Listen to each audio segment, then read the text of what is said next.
विक्रम बेताल की 10वीं कहानी, सबसे अधिक त्यागी कौन। एक बार फिर राजा विक्रमादित्य बेताल को पेड़ से उतारकर योगी के पास जाने के लिए आगे बढ़ता है। हर बार की तरह इस बार फिर बेताल राजन को एक कहानी सुनाता है। बेताल बताता है कि वीरबाहु नाम का एक राजा था, जो छोटे छोटे राज्यों पर राज किया करता था। राजा अनकपुर नामक राजधानी में रहता था। उसी राजधानी में अर्थदत्त नाम का एक व्यापारी भी रहता था, जिसकी मदनसेना नाम की एक बेटी थी। व्यापारी की बेटी अक्सर घूमने के लिए बाग में जाया करती थी। एक दिन एक युवक ने मदनसेना को बाग में देखा और देखता ही रह गया। वो मदनसेना से प्रेम करने लगा था और हर दम उसी के ख्यालों में डूबा रहता है। एक दिन हिम्मत करके युवक बाग में गया। वहां मदनसेना अकेले बैठी थी। उसने नवयुवती को बताया, मेरा नाम धर्म से है और मैं आपकी खूबसूरती पर फिदा हो गया हूँ। व्यापारी की बेटी ने उत्तर दिया, मुझसे तुम दूर रहो, मैं किसी और की अमानत हूँ। धर्म सिंह उसकी बात नहीं सुनता और उससे विवाह का आग्रह करता है। फिर मदनसेना बताती है, मेरा विवाह समुद्रदत्त के साथ तय हो गया है और मैं इस प्रस्ताव को स्वीकार नहीं कर सकती हूँ। इतना सुनते ही धर्म सिंह दुखी हो गया। गुस्से में उसने मदनसेना से कहा, अगर तुम मेरी हुई तो मैं अपनी नस काट लूंगा। यह सुनकर मदनसेना बहुत डर गई। मदनसेना ने उसे वचन दिया कि वो ठीक 5 दिन बाद उससे मिलने के लिए आएगी। यह सुनकर धर्म सिंह खुश हो गया। 5वें दिन मदनसेना का विवाह समुद्रदत्त से होना था।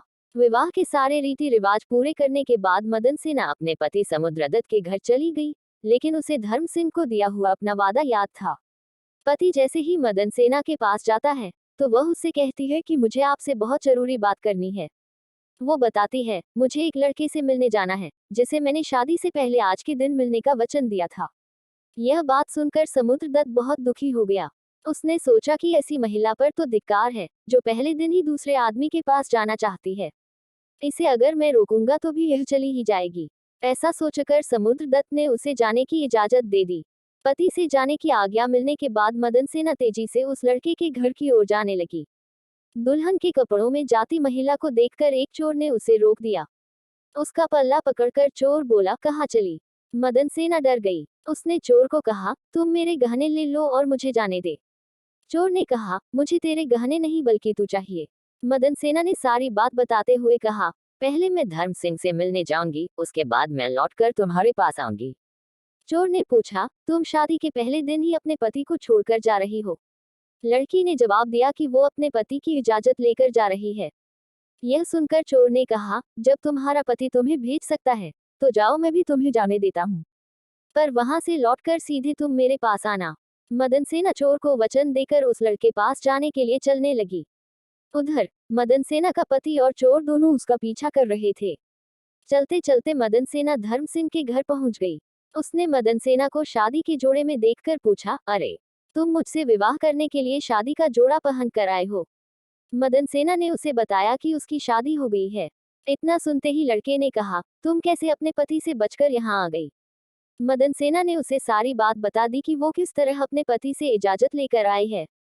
यह सुनते ही धर्म सिंह ने कहा, तुम्हारे पति ने इतने विश्वास के साथ तुम्हें आने दिया है और अब तुम शादी करके किसी और की अमानत बन गई हो। प्रेम तो मैं तुमसे बहुत करता हूँ, लेकिन किसी और की स्त्री को हाथ नहीं लगा सकता। इससे पहले कि कोई तुम्हें देख ले, तुम जाओ अपने पति के पास।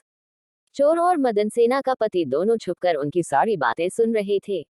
जैसे ही मदनसेना धर्म सिंह के घर से बाहर निकलती है, तो वह दोनों भी अपने अपने रास्ते पर निकल पड़ते हैं।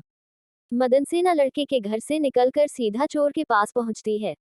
चोर उसे देखकर मन में सोचता है, यह कितनी पवित्र है, इसके साथ कुछ भी करना गलत होगा। साथ ही उसे धर्म सिंह के घर की बात भी याद आ जाती है। वो मदनसेना की सच्चाई और धर्म सिंह के त्याग को देखकर प्रभावित होता है और कहता है, जाओ अपने पति के पास, यहाँ क्या कर रही हो।